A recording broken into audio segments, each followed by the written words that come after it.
mais loo wax. ah mais sant yàlla rek yow moom sunu waay nga tey bés bi. waaw mais sant yàlla li ma ci gën a neex mooy drapeau Lirou Diane rawatina Fadel ak DJ Momo muy ñetti nit yu dëkk ci banlieue di bay seen waar Dieye production ñëw pour ñu encourager leen may am contentement bu rëy a rëy vraiment xool seetlu na guy. léegi bu ñu jógee fii fan nga la jëm. waaw dañuy xool bu nekkee date am na espace pour def dara ci date yi bu amul nag dañ koy bàyyi déwén parce que ñun moom duñu liñ bëgg a tëgg duñ ko tëgg ay samedi wala ay mercredi su dee amuñu lu leer dañuy bàyyi ba déwén. mais waaj le 23. non ci Dieye production laay wax parce que tey 7 grands combats la boole muy ay espoir nga jóge fa defoon nga ko le 25 décembre su dee am nga bés bu baax nga defaat lu raw lii soo ko amul nag da ngay daal di xaar parce que jël risque tëgg booy mel ni tëgg leen ay samedi wala mercredi doo ko def. loolu rek la mais à part ça amul problème. le 23 février dañ ko le 23 février ak Gaston production Prince Modou Anta plus tournoi Calaf ak li mu àndal muy 10 combats fii lay amee ci kattanu yàlla jeex na. kon daal yéen a ngi préparé lu wóor. di préparé lu wóor. mais daal 4 avril bi aussi war nga bëgg naa nga indil ñu ci leeral. waa 4 parce que 4 avril bi ci la amaneex war a bëri ak ki nga xamante ne moom mooy. waaw loolu wax nañu ak président CNG dama jàpp ne 4 avril benn combat bu amaneex.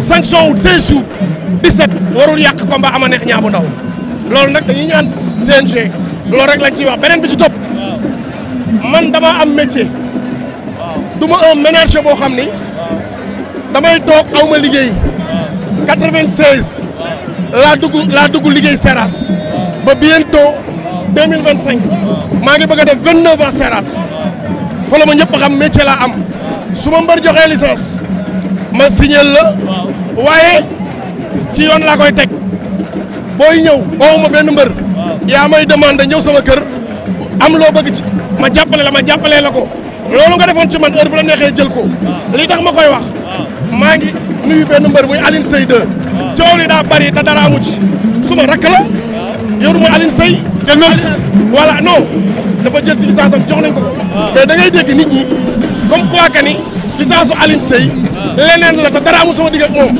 Aline Seye ni muy jëlee licence la ko keneen di jëlee noonu la keneen di ñëwee ci Abdoulaye loolu du dara ci liggéey bi donc loolu pour ma leeral ko aw maag ku dul Aline Seye benn problème xam nga lu am solo mooy ne nit ñi uti métier day liggéey soo yorul métier daañ la def loolu la neexul soo amul métier danañ la wax loolu la arrangé wul boo yorul métier koo xam ne boo ko toppee yaa ko gën danañ la def loolu la arrangé wul.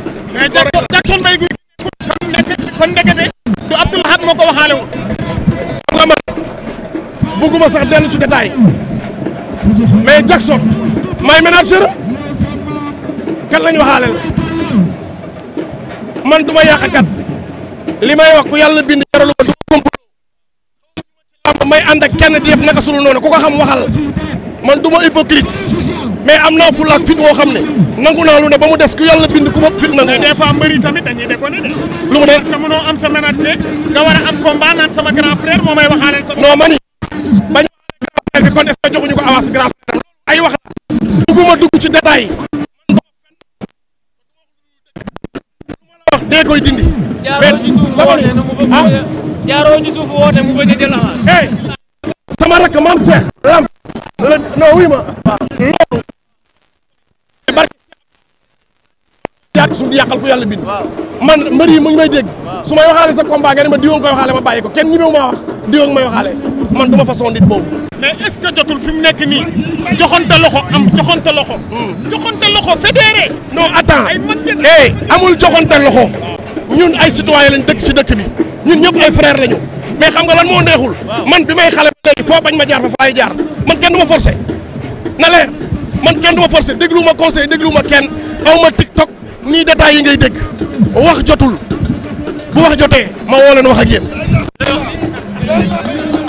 maa ngi lay. waaw Balla maa ngi lay fay.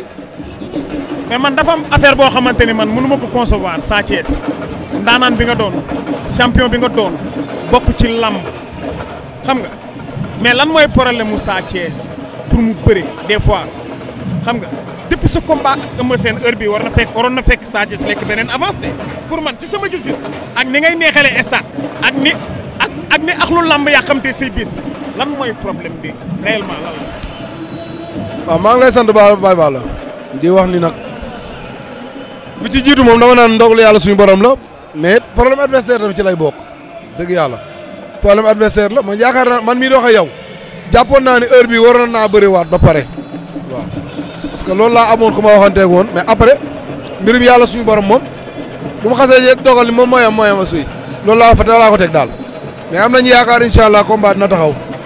mais dafa am leneen lu am mooy 19-20 bi Albourakh Events dafa bëggoon li mu bëggoon mooy 19 Sa Thiès bëri la 19 Balla Gaye numéro 2 bëri la 20 te 19-20 bi la 19 bi ñu ngi bëggoon sa combat ak Zarko lan mooy problème bi lan moo téye combat boobu. foofu si Sa Thiès loolu ci Zarko. parce que doo ko laaj promoteur bi.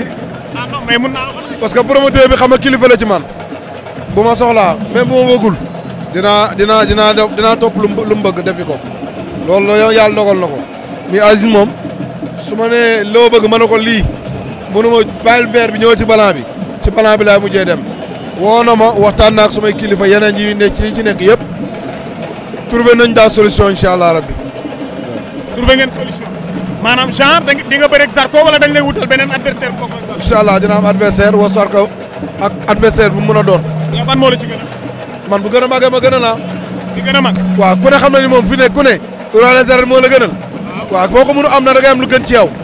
mais aw ma lenn lu may taaxee lu gudduñ tool. roi des arènes bi moom actuellement ni du ngeen bëri parce que saison bi moom bëri. moo ëpp adversaire ci ëpp adversaire ci lamb. voilà mais saison bi day noppal. sama bëgg-bëgg nga ma laajee moo tax voilà.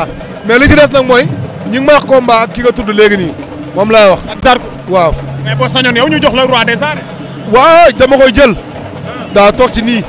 mais roi des arènes bi est-ce que bëgg na bëri Sa Thiès actuellement nii loolu mooy problème. non waxuma pour ay bëri yooyu mais c'est-à-dire que boo laajee nit bëgg-bëgg tey am na premier combat fii yow léegi soo woon booy bi laaj ko la nga bëgg mu ne roi des arènes kon jeex na foofu laa ko teg mais quant à nag combat bi jaaru ñu ngi ma koy wax discuter nañ ci ak ñu ci war a discuter ñëpp joxe nañ suñu accord joxe nañ suñu feu vert. léegi adversaire rek ngay xaar. waaw promoteur bi laay déglu rek su ma woowee dama yàgg diw laay jox kaay xaatim contrat bi dama dem signé ji ko. mais sa combat ak Zarko billahi loolu combat njar ndéem la combat du ko dàq billahi maa la ko man dàquma lu amateur bëgg dàquma ko bu yàlla dogalee tamit mu taxaw dina taxaw mais yàqowul daal ci man. combat